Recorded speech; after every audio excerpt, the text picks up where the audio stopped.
Saturn goes retrograde in 2 weeks. This is your public service announcement. July 15th. And Saturn, when it turns around this time, is going to be with Neptune in Aries. Let's talk about it. So Saturn just entered Aries recently, May 25th of 2025. Notice anything different about your mind? Has your head been working a little differently? You've been thinking about things a little differently, maybe a little bit more detail. Have you been starting new projects or starting things more often, more frequently? That's a part of this. Saturn in Aries also asks that we have our boundaries together, like major. Major boundary is the understanding of enemies, also understanding too the house that Aries is for you and your chart, getting boundaries together in that space. And embrace, doesn't need to be a race. This Saturn retrograde, we are going to see it turn around and eventually go all the way into Pisces. Now, when that happens, we are going to kind of reverberate back into the transitions we've been making since 2023. March of 2023 is when Saturn entered Pisces. September 1st of this year is when Saturn will retrograde back into Pisces. So we still have some time until that happens. Enjoy it while it's in Aries. Because once Saturn is in Pisces again this year, it's not going to go back into Aries until 2026.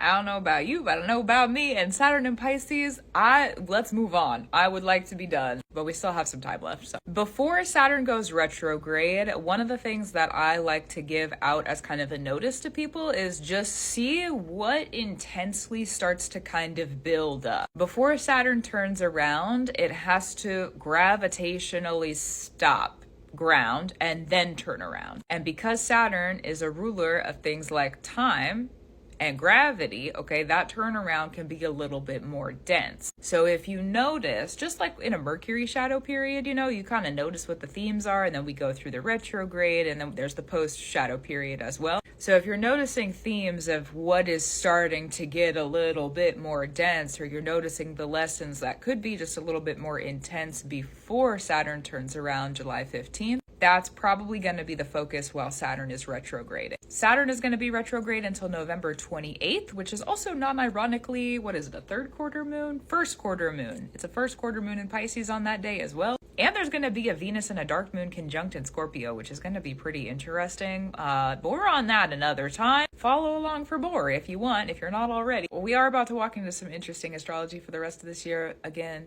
not for now, but for later. The most intense period, of this retrograde of Saturn to pay attention to, September 6th to October 14th. Now, why, you might ask? Saturn will be retrograde, Uranus will be retrograde, and Pluto will be retrograde, and Pluto is in a sign that is going to be ruled by both the Saturn and the Uranus retrograde. Not to mention, but it's worth mentioning, so we're going to talk about it. It's the eclipse season in September, and Saturn will be in Pisces, where the eclipse, one of them, is taking place. It's gonna be quite the ride, guys. So just, keep up on everything. That Saturn it's gonna be different for every person. So however you work with Saturn or whatever your relationship is with Saturn, it's a good idea. Just clock in. Just keep on it. You can do it. I believe in you, and you're doing so good already, okay? You got it. You got it. You got it. Because Saturn is also gonna be retrograding back into Pisces with Neptune, which is the ruler of Pisces, which is where the North Node is. Again, where the eclipses are taking place. We're about to see some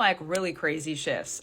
We are not going to get into it in this video, but we're about to see some really, really crazy shifts when we get to September time. So because Saturn is with Neptune and because they're retrograding back into Pisces, spiritual practitioners, this is your time to clock in. Where's your punch card? Okay, we're here. Listen.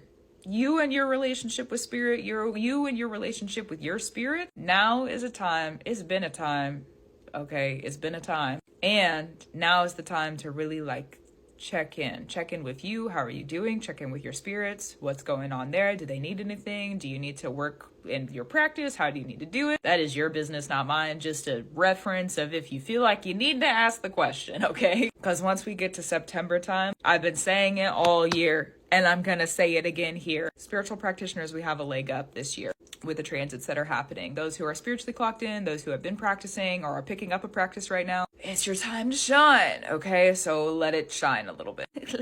Polish it off, okay? September, we have some time to shine. There's going to be some things that are moving around energetically on a pretty big massive level. Again, don't know what that is, but the eclipses are pretty power packed. And then we have, again, all of those retrogrades happening of Saturn and Uranus and Pluto at the same time, Neptune as well. So just get ready, because it's like, if we could see that there's turbulence coming up, it's happening in September. You know, the little announcement they have over the plane where they're like, listen, everyone back to your seats and we're going to hit some turbulence. That's September. Okay. And there's sometimes I give like warnings or foreshadowing stuff in my videos, and I couldn't be more serious about this one. So just please, please, please, please, please, I'm not going to sit here and beg you more than this, but please take the time to, if you feel like you need to do it on a spiritual level within your transitions, whatever it is that you're focusing on, okay, be kind and gentle with yourself, and also make sure that you are going through what you need to. Please, and I love you, and please, okay, I let it rest there. I rest my case, you know. So gratitude, reverence, and love to you. You could, if you wanted to do the extra homework, go look at your 11th house. The 11th house is going to be where 11th house Aquarius stuff,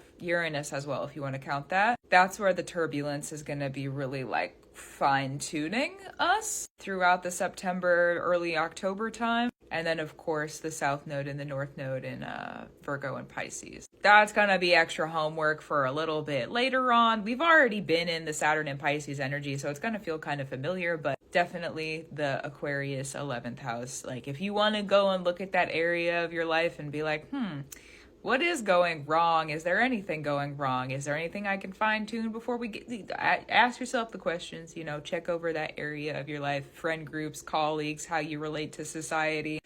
Just kind of check in. Aquarius, Uranus, 11th house, Saturn, Pluto, space of that we have going on in the chart. I don't like to be the bearer of there could be bad news, but if there's going to be bad news, it'll probably be in that area. So just go check it out for yourself. Just go take a little peek. Be kind of honest. What's going on here? How am I doing? And really, like, just make sure you're aware. That's really like the big thing about it. Just make sure you're aware and you know how you're moving. And if that works for you, then it works for you. And I think this video is through. So gratitude, reverence, and love to you. Keep up the brew that you do. Thanks for sitting all the way through. This one was a little bit longer than some of the other ones I make. But yeah, 2 weeks. Saturn retrograde starts. Crazy. You're gonna do great, all right? Fantastic. Keep up the brew. I will too. Do what you need to do. I will too. And I'll talk to you soon.